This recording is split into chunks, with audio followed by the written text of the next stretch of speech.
Alright, here we are on lesson 27, solving percent problems. So we should be on page 19 of your note packet.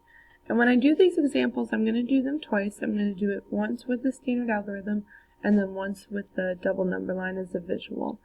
So I would put both in your notes just so you have them, and then you can decide which way you want to solve the problem. So example 1 says a jacket costs $52. It is 25% off the original price. How much would a shopper save? And this one says draw a double number line. I'll do that first. So if I'm going to draw a double number line, start with my basic one here. I can always put 0%, 0 at the top, and then I can put 100% at the end. Alright, so the jacket costs $52. So if it costs $52, that is the total. So we can put that on there. And then they're telling us that it's 25% off. So 25% would probably be somewhere around here. And that means we're going to count by 25. So then we would do 50% and then 75%. Alright, so now we count up the number of boxes. So 1, 2, 3, 4. So we divide 52 by 4. And that gives us 13. So we'd have 13, 26, and then 39. And then if it's 25% off, we're looking here, 25%. So we know they're asking us how much would the shopper save. It would be that much, so the shopper would save $13.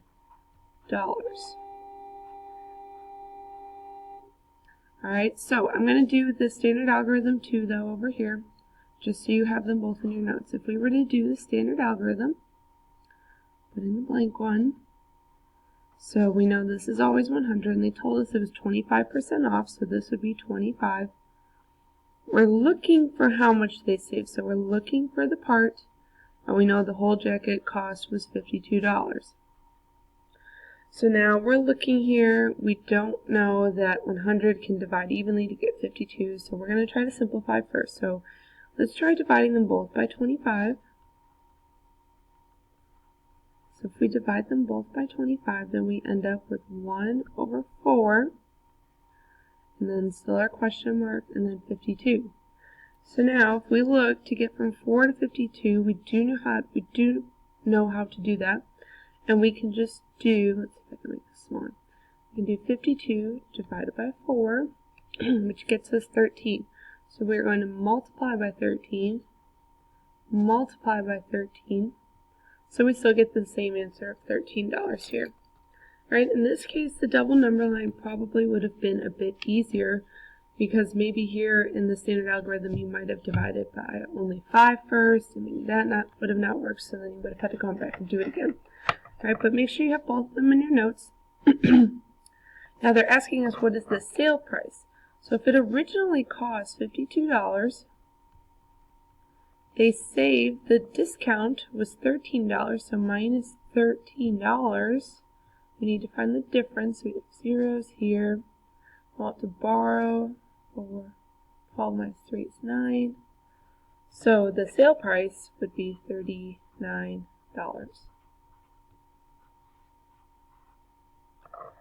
And then it's asking you what percent did the shopper pay. So the discount, I'm going to write myself a note, the discount was 25%. So they did not pay the 25%. It was 25% off.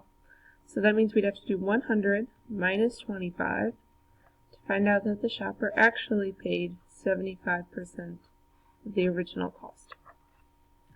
Alright, so that's example 1. So flip on over to the back page. We've got one more to go through. Example 2 says that a pair of shoes costs $75. If there was a 20% off sale, how much would a shopper save? Right, so again, kind of the same idea. So I'll start with the double number line here. So we put in a pretty standard one. Start at 0% and 0. Then we know this would be 100 over here. Alright, and they told us now that the shoes cost $75, so that's the total cost. And they're asking us to look at 20% off. So 20% would be around here, so that means we are going to count by 20. So we'd have 20, we have 40%, 60%, and then 80% down here on the bottom. Then up top we count the boxes, 1, 2, 3, 4, 5, and 75 divided by 5 is 15. So we'll count by 15, so 15, 30, 45, 60, and then we do get to 75. So if we're looking at 20% off, that means we're looking down here, and they're asking us again, how much did the shopper save?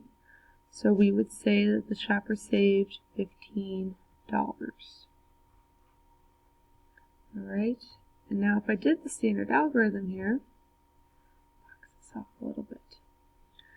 If I did the standard algorithm, same setup as usual, still 100 down here, and now we're going to put 20 up on top because it's 20% off. The total cost was 75, and we don't know what the discount was. So again, we're going to have to simplify. Alright, so if we try just dividing by 10 first, we would get 2 over 10, and then still our question mark over 75. We still don't know how to get from 10 to 75, so if we go one more time, and we divide by 2, then we would get 1 over 5, and then a question mark on 75. So now we're asking ourselves 5 times what is 75, and that is times 15. So it would be times 15 on the top, so we'd get the same answer. Right? Again, they ask us for the sale price. So originally, it was $75 minus the discount, which is $15. So that means that the sale price then, if we subtract here, we get a 0 and a 6. The sale price would be $60. And then they ask, what is the percent that the shopper paid? So the discount here, remember, was 20%. So we are going to have to do 100 minus 20, which we know is 80. So the shopper actually paid 80% of the original price. Alright, and that is all for lesson 27. We'll do some practice in class all together tomorrow.